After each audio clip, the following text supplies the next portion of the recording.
കാലടി ശ്രീ ശങ്കരാചാര്യ സർവകലാശാലയിൽ KSU പ്രവർത്തകരുടെ പ്രതിഷേധം.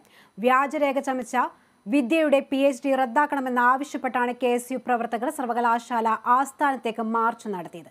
മാർച്ചിൽ സംഘർഷം, വടികളും ടയറും പോലീസിന് നേരെ എറിഞ്ഞു. ബാരിക്കേഡുകൾ മറികടന്ന് ക്യാമ്പസിലേക്ക് കടക്കാൻ പ്രവർത്തകർ ശ്രമിച്ചു. വിദ്യക്കായി സർവകലാശാല മാനദണ്ഡങ്ങൾ ലംഘിച്ചെന്ന് KSU പ്രവർത്തകർ ആരോപിച്ചു.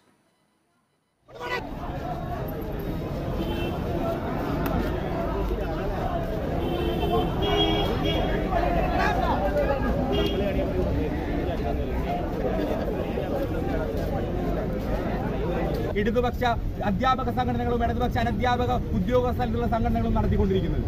ഈ ഒരു നടപടി ഏറ്റവും അടിയന്തരമായി തന്നെ പ്രതിരോധിക്കപ്പെടേണ്ട ഒരു സാഹചര്യം കേരളത്തിലുണ്ട് എന്ന് മനസ്സിലായും ഈ സമരത്തെ ഏറ്റെടുത്തിരിക്കുന്നത്.